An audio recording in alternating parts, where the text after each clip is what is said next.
అంతిమ దైవ గ్రంథం ఖుర్ఆన్. 25 అల్ ఫుర్ఖాన్ గీటురాయి సూరా. చదవండి, ఆలోచించండి, ఆచరించండి, ఇతరులకు పంచండి. మానవుల కోసం ఉనికిలోనికి తీసుకురాబడిన ఉత్తమ సమాజం మీరే. ఖుర్ఆన్ 3:110. ఉత్తమ సమాజ నిర్మాణం కోసం దైవ గ్రంథం ఖుర్ఆన్ గురించి తెలియజేయాల్సిన బాధ్యత మనపై ఉంది. దీనిలో భాగం నా ఈ ప్రయత్నమైన ఛానల్ని సబ్స్క్రైబ్ చేసి మీరు భాగస్వాములు అవ్వండి. ఉత్తమ సమాజ నిర్మాణం మన లక్ష్యం. అఊజు బిల్లాహి మినష్ షైతానిర్ రజీమ్. బిస్మిల్లాహిర్ రహ్మానిర్ రహీమ్. అపార కరుణామయుడు, పరమ కృపాశీలుడు అయిన అల్లాహ్ పేరుతో. ఆయత్ నంబర్ 66-67. ఇన్నహా సాఅత్ ముస్తఖర్రన్ వ ముఖామా. ఆయత్ నంబర్ 66. నిశ్చయముగా అది చాలా చెడ్డ చోటు, చెడ్డ నివాస స్థలం. వల్లదీన ఇదా అన్ఫఖూ లం యుస్రిఫూ వ లం యక్తురూ వ కాన బైన దాలిక ఖవామా. ఆయత్ నంబర్ 67. వారు ఖర్చు పెట్టే సమయంలో కూడా అటు మరీ దోబరా ఖర్చు చేయకుండా, ఇటు మరీ పిసినారితనం కూడా చూపకుండా రెండింటికి మధ్య సమతూకాన్ని పాటిస్తారు. వ్యాఖ్యానం 79. దైవానికి ఇష్టం లేని పద్దులలో ఖర్చు పెట్టడం దోబరా ఖర్చు కిందికి వస్తుంది. అలాగే దైవ విధేయతా మార్గంలో ఖర్చు పెట్టకుండా చేతిని ఆపి ఉంచడం పిసినారితనంగా పరిగణించబడుతుంది. దైవాజ్ఞలకు అనుగుణంగా ధనాన్ని వెచ్చించడం సరైనది, ఫతహుల్ ఖదీర్. అలాగే ధర్మసమ్మతమైన విషయాలలో అడ్డు ఆపు లేకుండా ఖర్చు పెట్టడం కూడా దుబారా కిందికి వస్తుంది. అందుకే ఎల్లప్పుడూ రెండు అతివాదాలకు నడుమ సమత్వాన్ని, సమతూకాన్ని పాటించడం అవసరం. ఆయత్ నంబర్ 68. والذين لا يدعون مع الله إلها آخر ولا يقتلون النفس التي حرم الله إلا بالحق ولا يزنون ومن يفعل ذلك يلقى أثاما. ఆయత్ నంబర్ 68. వారు అల్లాహ్తో పాటు మరో దైవాన్ని మొరపెట్టుకోరు. న్యాయబద్ధంగా తప్ప అల్లాహ్ ఏ ప్రాణిని హత్య చేయడాన్ని నిషేధించాడో దానిని హతమార్చరు. వారు వ్యభిచారానికి పాల్పడరు. ఈ చేష్టలకు ఒడిగట్టిన వాడు పాప ఫలాన్ని పొంది తీరుతాడు. వ్యాఖ్యానం 80. న్యాయబద్ధంగా ఎవరినైనా చంపటానికి 3 కారణాల్లో ఏదో ఒకటి ఉండాలి. 1, ఇస్లాం స్వీకరించిన మీదట అతడు ధర్మభ్రష్టుడైతే. 2, వివాహితుడై ఉండి కూడా వ్యభిచారానికి పాల్పడితే. 3, ఎవరినైనా అన్యాయంగా హత్య చేస్తే. ఈ 3 పరిస్థితుల్లో మరణశిక్ష విధించవచ్చు. వ్యాఖ్యానం 81. హదీసులో ఉంది, అన్నిటికన్నా పెద్ద పాపం ఏది అని ఒకరు దైవ ప్రవక్త సల్లల్లాహు అలైహి వసల్లంను ప్రశ్నించగా, నిన్ను పుట్టించినవాడు అల్లాహే అయినప్పటికీ నువ్వు ఆయనకు సహవర్తునిగా ఇంకొకరిని కల్పించడం షిర్కుకు ఒడిగట్టడం అని ఆయన సల్లల్లాహు అలైహి వసల్లం సమాధానమిచ్చారు. ఆ తర్వాత పెద్ద పాపం ఏది అని అతను అడగ్గా, నీ సంతానం నీతో కలిసి తినేస్తుందేమోనన్న భయంతో చంపేయటం అని ఆయన సల్లల్లాహు అలైహి వసల్లం చెప్పారు. ఆ తరువాత అని అతను సందేహపడగా, నువ్వు నీ పొరుగువాని భార్యతో అక్రమ సంబంధం ఏర్పరచుకోవడం అని ఆయన సల్లల్లాహు అలైహి వసల్లం బదులిచ్చారు. ఈ ఆయత ద్వారా ఈ విషయాలు రూఢి అవుతున్నాయని చెబుతూ ఆయన సల్లల్లాహు అలైహి వసల్లం ఈ ఆయతను పఠించారు. బుఖారీ తఫ్సీర్ అల్ బక్రా సూరా, ముస్లిం కితాబుల్ ఈమాన్. ఆయత్ నంబర్ 69-70. يضاعف له العذاب يوم القيامة ويخلد فيه مهانا. ఆయత్ నంబర్ 69. ప్రళయ దినాన అతనికి రెట్టింపు శిక్ష వడ్డించబడుతుంది. వాడు పరాభవం పాలై అత్యంత నికృష్ట స్థితిలో కలకాలం అందులో పడి ఉంటాడు. إلا من تاب وآمن وعمل عملا صالحا فأولئك يبدل الله سيئاتهم حسنات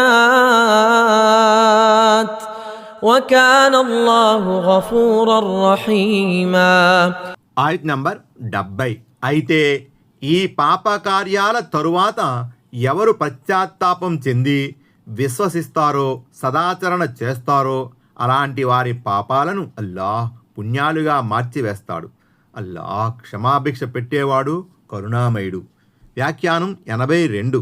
దీని ద్వారా అర్థమయ్యేది ఏమిటంటే నిష్కల్మషమైన నిజమైన పశ్చాత్తాపం వల్ల అన్ని రకాల పాపాలు క్షమించబడతాయి, అవి ఎంత పెద్దవైనా సరే.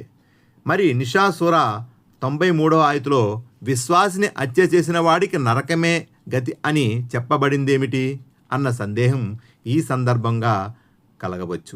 అసలు విషయం ఏమిటంటే విశ్వాసిని హత్య చేసిన తరువాత పశ్చాత్తాపం చెందకుండా అదే స్థితిలో చనిపోయిన వాడిని అక్కడ దాని భావం. ఇకపోతే నిష్కల్మషమైన మనసుతో పశ్చాత్తాపం చెందితే ఆ పాపం కూడా క్షమించబడుతుంది. ఒకడు 100 మందిని హత్య చేసిన తర్వాత మనస్ఫూర్తిగా పశ్చాత్తాపం చెందగా అల్లాహ్ అతన్ని కూడా క్షమించి వదిలిపెట్టాడని హదీసులో ఉంది. సహీ ముస్లిం తౌబా ప్రకరణ. వ్యాఖ్యానం 83. దీని భావం ఏమిటంటే దేవుడు అతని జీవితంలో పరివర్తనను తీసుకువస్తాడు. ఇస్లాంకు పూర్వం అతను పాపాలు చేసేవాడు, ఇప్పుడు అతను పుణ్యకార్యాలు చేస్తాడు. పూర్వం బహుదైవారాధన చేసేవాడు, ఇప్పుడు ఏకదైవారాధన చేస్తాడు. పూర్వం అవిశ్వాసులతో కలిసి ముస్లింలను పీడించేవాడు, ఇప్పుడు ముస్లింల తరపున అవిశ్వాసులను ప్రతిఘటిస్తాడు. మరో అర్థం ఏమిటంటే అల్లాహ్ అతని పాపాలను పుణ్యాలుగా మార్చివేస్తాడు. హదీస్ ద్వారా కూడా దీనికి సమర్థన లభిస్తుంది. దైవ ప్రవక్త సల్లల్లాహు అలైహి వసల్లం ఇలా చెప్పారు: అందరికన్నా చివరిలో స్వర్గములో ప్రవేశించేదెవరో, అందరికన్నా ఆఖరిలో నరకం నుంచి బయటికి తీయబడేవాడెవడో నాకు తెలుసు. ప్రళయ దినాన అతని చిన్న చిన్న పాపాలు సమర్పించబడతాయి, అతని పెద్ద పాపాలు ఒక ప్రక్కన పెట్టబడతాయి. నువ్వు ఫలానా రోజుల్లో ఫలానా పాపకార్యాలు చేశావా అని అతన్ని ప్రశ్నించడం జరుగుతుంది. అతను అవునని ఒప్పుకుంటాడు, ఎందుకంటే వాటిని త్రోసిపుచ్చే శక్తి అతనికి ఉండదు. అదీగాక తన పెద్ద పాపాలు కూడా హాజరు పరచబడవచ్చన్న భయం అతన్ని పీడిస్తూ ఉంటుంది. అంతలోనే పో, నువ్వు చేసిన ఒక్కో పాపానికి బదులుగా ఒక్కో పుణ్యం ఇవ్వబడింది అని అతనితో అనబడుతుంది. దేవుని ఈ ఔదార్యాన్ని చూసి నేను చేసిన దురాగతాలు ఇంకా ఎన్నో ఉన్నాయి, అవి నాకిక్కడ కానరావడం లేదని అంటాడు. ఇది చెప్పిన తరువాత దైవ ప్రవక్త సల్లల్లాహు అలైహి వసల్లం పెద్దగా నవ్వేశారు. అప్పుడు ఆయన సల్లల్లాహు అలైహి వసల్లం పళ్ళు కూడా కనిపించాయి. సహీ ముస్లిం కితాబుల్ ఈమాన్. ఆయత్ నంబర్ 71. ومن تاب وعمل صالحا فإنه يتوب إلى الله متابا. ఆయత్ నంబర్ 71. మరి ఎవరైతే పశ్చాత్తాపం చెంది సదాచరణ చేస్తాడో అతడు వాస్తవంగా అల్లాహ్ వైపునకు మరలి వచ్చిన వాడవుతాడు. వ్యాఖ్యానం 84. మొదటి తౌబా పశ్చాత్తాపం అవిశ్వాసం, బహుదైవారాధన షిర్కుకు సంబంధించినది. ఈ తౌబా ఇతరత్రా పాపకార్యాలకు పొరపాట్లకు సంబంధించినది. ఆయత్ నంబర్ 72. والذين لا يشهدون الزور وإذا مروا باللغو مروا كراما. ఆయత్ నంబర్ 72. వారు కరుణామయుని సిసలైన దాసులు, అసత్యానికి సాక్షులుగా ఉండరు. ఎప్పుడైనా వ్యర్థమైన వాటి గుండా పోవలసి వస్తే హుందాగా ముందుకి సాగిపోతారు. వ్యాఖ్యానం 85. మూలంలో జూర్ అనే పదం ఉంది. జూర్ అంటే అసత్యం, బూటకం అని అర్థం. అబద్ధం మొదలుకొని కుఫ్ర్, షిర్క్, దురాచారాలు, వ్యర్థ విషయాలు, వ్యసనాలు, అజ్ఞానకాలపు మూఢనమ్మకాలు అవన్నీ ఇందులో చేరి ఉన్నాయి. కాబట్టి కరుణామయుని నికార్సైన భక్తులెవరో ఇలాంటి అపసవ్యమైన విషయాలలో, అసత్య సాక్ష్యాలలో తలదూర్చరు. ఈ రకమైన సమావేశాలకు, చర్చలకు కూడా వారు దూరంగా ఉంటారు. వ్యాఖ్యానం 86. లగవున్ అంటే నిరర్ధకమైన, నిష్ప్రయోజనకరమైన విషయం అని అర్థం. ఇలాంటి మాటలు, చేష్టలు వారికి ఎదురుపడినప్పుడు వారక్కడి నుంచి సంస్కారవంతుల మాదిరిగా తప్పుకుంటారు. ధనాన్ని, మానాన్ని, ప్రాణాన్ని బలిగొనే వ్యర్థ విషయాలకు వారు అల్లంత దూరాన ఉంటారు. ఆయత్ నంబర్ 73. والذين إذا ذكروا بآيات ربهم لم يخروا عليها صما وعميانا. ఆయత్ నంబర్ 73. వారికి వారి ప్రభు వాక్యాల ఆధారంగా బోధపరచబడినప్పుడు వారు గుడ్డివారుగా, చెవిటివారుగా వాటి మీద పడిపోరు. వ్యాఖ్యానం 87. అంటే దైవోపదేశం పట్ల వారు నిర్లక్ష్యాన్ని, ఉదాసీనతను కనపరచరు. పైగా వారు తమ ప్రభు వాక్యాలను శ్రద్ధగా వింటారు, వాటిపై యోచన చేస్తారు, వాటి ప్రకారం ఆచరిస్తారు. ఆయత్ నంబర్ 74. والذين يقولون ربنا هب لنا من أزواجنا وذرياتنا قرة أعين واجعلنا للمتقين إماما. ఆయత్ నంబర్ 74. వారు ఇలా ప్రార్థిస్తూ ఉంటారు: ఓ మా ప్రభు, నువ్వు మా భార్యల ద్వారా, మా సంతానం ద్వారా మా కళ్ళకు చలువను ప్రసాదించు, మమ్మల్ని దైవభక్తి పరుల ముక్తకీన్ల నాయకునిగా చెయ్యి. వ్యాఖ్యానం 88. అంటే మా ఆలుబిడ్డలను నీ విధేయులుగాను, మా విధేయులుగాను చేయి. ఆ విధంగా వారు మాకు కన్నుల పండుగ కావాలి.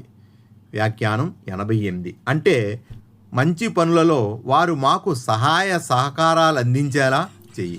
ఆయత్ నంబర్ 75, 76, 77. أولئك يجزون الغرفة بما صبروا ويلقون فيها تحية وسلاما. ఆయత్ నంబర్ 75. ఇలాంటి వారికే వారి సహన స్థైర్యాలకు బదులుగా స్వర్గంలోని అత్యున్నత స్థానాలు వసగబడతాయి. అక్కడ సలాం, దీవెనలతో వారికి స్వాగత సత్కార్యాలు లభిస్తాయి. خالدين فيها حسنت مستقرا ومقاما.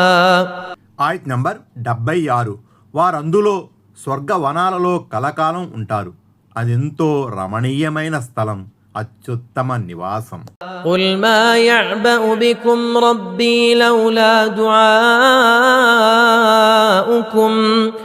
فقد كذبتم فسوف يكون لزاما. ఆయత్ నంబర్ 77. ఒకవేళ మీరు మొరపెట్టుకోకపోతే నా ప్రభు మిమ్మల్ని ఏమాత్రం లక్ష్య పెట్టేవాడే కాదు. మీరెలాగూ ధిక్కరించారు. ఇప్పుడు శీఘ్రంగానే తప్పించనలవి కాని శిక్ష మిమ్మల్ని అంటుకుంటుంది అని ఓ ప్రవక్త తిరస్కార జనులకు చెప్పు. వ్యాఖ్యానం 90. మొర అంటే దువా, ఆరాధన అని భావం. మీరు సృష్టించబడింది దైవారాధన కోసమే, కానీ ఈ విషయాన్ని మీరు గ్రహించలేకపోతే మీ ప్రభువుకు కలిగే నష్టం ఏమీ లేదు. నష్టపోయేది మీరే అని దీని భావం. వ్యాఖ్యానం 91. అవిశ్వాసులను ఉద్దేశించి చెప్పబడిన మాటలివి. మీరెలాగూ అల్లాహ్ను తిరస్కరించారు కాబట్టి మీకు శిక్ష పడడం ఖాయం. ఈ మాట ప్రపంచంలోనూ నిజమైంది. బద్ర్ యుద్ధంలో అవిశ్వాసులకు ఘోర పరాజయం ఎదురైంది. ఇక పరలోకంలోనైతే శాశ్వతమైన నరకయాతన వారికి విధించబడుతుంది. సుబ్హానకల్లాహుమ్మ ఓ బిహమ్దిక అంటే ఓ అల్లాహ్, నీకు మహిమ మరియు స్తుతి.